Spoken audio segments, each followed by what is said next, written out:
அன்னைக்கு நாள் மதியம் சுமார் 3 மணிக்கிட்ட நெருங்கிட்டு இருந்துச்சு. அப்போ அமெரிக்காவோட போலீஸ் அவசர சேவை நம்பர் 911க்கு ஒரு போன் கால் வருது. அந்த கால்ல மறுமுனையில பேசின பெண் பயங்கரமா கதறி அழுறாங்க. அவன் என்னோட ஃப்ரெண்ட கொன்னுட்டான், அவன் அவளை அப்படியே நொறுக்கிட்டான்னு சொல்லி கதறி அழுது உதவி கேட்டு கெஞ்ச ஆரம்பிக்கிறாங்க.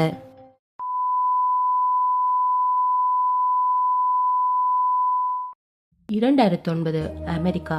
சாண்ட்ராங்கிற பெண் அவங்களோட கார் எடுத்துட்டு வளம மாதிரி ஷாப்பிங் போயிட்டு வீட்டுக்கு திரும்பி வர்றாங்க. அப்ப அவங்க கூட டிராவிஸும் இருக்கான். சேண்ட்ராவோட தனிமையான வீட்டுல அவளோட துணைக்காக டிராவிஸ் எப்பவுமே அவ கூடவே இருந்துட்டு இருந்தான். சம்பவம் நடந்த நாள் சாண்ட்ராவும் அவளோட தோழி சார்லாவும் டிராவிஸும் ஒன்னா தான் ஷாப்பிங் போயிட்டு இருந்தாங்க.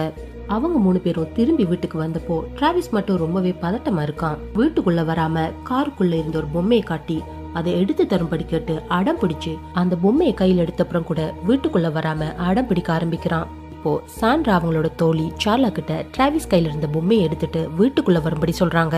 அப்பவாவது டிராவிஸ் அந்த பொம்மை கூட வீட்டுக்குள்ள வருவான்னு நினைச்சு சாண்ட்ரா அப்படி சொன்னாங்க. ஆனா டிராவிஸ் கையில இருந்த பொம்மையை பறிக்க முன்னாடியே டிராவிஸ் எகிரி குதிச்சு சார்லாவை கீழே தள்ளி அவளோட முகத்தை பயங்கரமா கடிச்சு குதற ஆரம்பிக்கிறான்.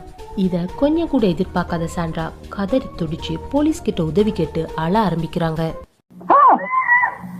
What's the problem with your friend? I need to know. The police stop!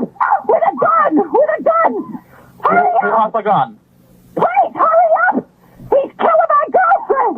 இவ்வளோ நேரம் நான் சொன்ன டிராவிஸ்ங்கிறது ஒரு மனுஷன் கிடையாது. மனுஷன் மாதிரியே ரொம்ப அழகா ட்ரெயின் பண்ணப்பட்ட முழுமையா வளர்ச்சி அடைந்த ஒரு மனுஷ குரங்கு. சாண்ட்ரா கூட அவளுக்கு துணையா அவளோட வீட்டுல இருந்தாலும் சாதாரணமா ஒரு மனுஷன் பண்ணக்கூடிய அத்தனையுமே டிராவிஸுக்கு அழகா ட்ரெயின் கொடுக்கப்பட்டிருந்துச்சு.